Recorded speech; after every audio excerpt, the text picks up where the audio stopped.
ShaneNerd. ShaneNerd. ShaneNerd. Okay, I'm stopping.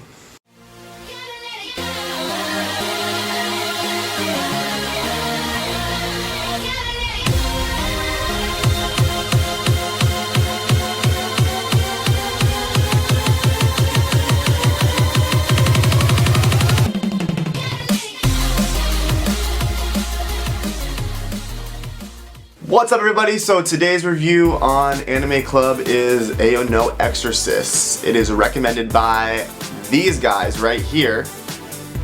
And I'm going to try to leave as many spoilers out. I'm going to only kind of talk about the main plot points that are already like on the summary pages of online on their own Wikipedia, so I think those are fair game. But if you want to see the series, you want to know nothing about it, then this review might not be the best for you. This is again an anime review. I don't really read mangas, so if the storyline differs, which it probably does, don't be bitching about it in the comments. Okay, so the story basically revolves around Rin, who in the first couple episodes, I think in the first episode, discovers that he is the son of Satan. And he is half demon, along with his twin brother Yukio. And he discovers that his whole, existence is basically turned upside down. He was raised by a priest, a father, who happened to be the head of the Exorcist. And Rin, all of his life, never believed in exorcism, thought it was kind of a joke.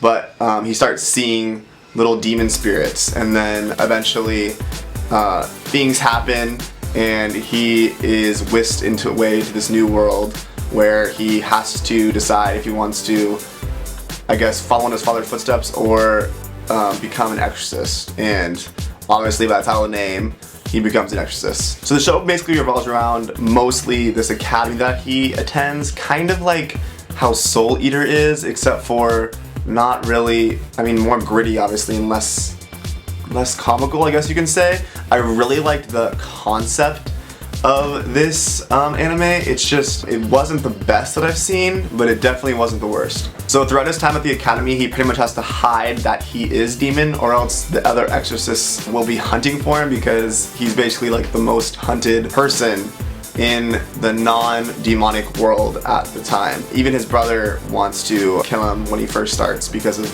events that happen. The art style is pretty cool in this anime. Rin has blue flames around him when he kind of beast modes out in his demonic powers. Kind of like how, I forget his name in, Hitman Reborn. I forget the main character's name though. How he has like the flames in his hair. It's very similar to that, except they're all blue and his entire body becomes blue, giving him all this strength that he didn't have normally. I think the world is a lot cooler than the anime gave it justice to, but the manga is still ongoing, so it's one of those animes where they kind of just started just to make money, and then the manga keeps going, so it's not really cleanly finished, I guess. It has a decent ending, but there's only 25 episodes, and there's so much filler. About 5 or 7 episodes of that is just filler, which I think is kind of just crazy when you're gonna have that short of an anime sequence. It should just be amazing content back to back to back. The fight sequences were pretty cool. I just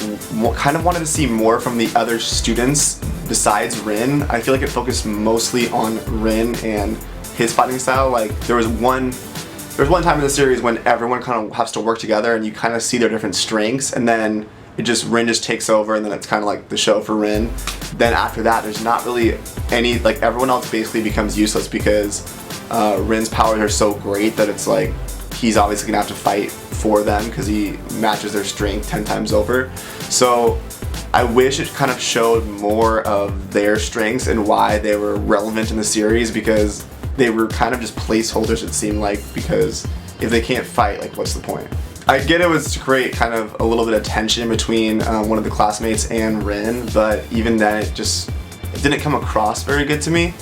Don't get me wrong, I definitely liked this series. I just think it made me angry because I could see the potential in the series, and I don't think they met the potential of what I'm assuming the manga is like, because the concept is really cool. I love religious things, and when it's demons and angels, it just seems I don't think there's angels in this book. When it's just demons and just all that kind of religion stuff, it just is so interesting. But it could be turned the wrong way. So overall, taking in, I guess the concepts, the visuals, and the plot point, and how it came across in the anime, I would give it about 7 out of 10 stars.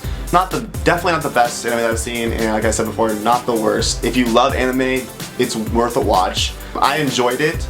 It just really irked me for some reason, because I just knew it could have been better. Like, the first couple episodes were so amazing, then all of a sudden it starts going into way too much filler that for that short of a series is completely unnecessary, I think. It's not like how Attack on Titan was, where it's so short, and I felt like Attack on Titan was like action, action, action, always leaving me with suspense. But this obviously is a different type of series, but it just didn't grip me enough. So that's it for this week's anime review, and I think next week I'm doing Future Diary, so see you next time.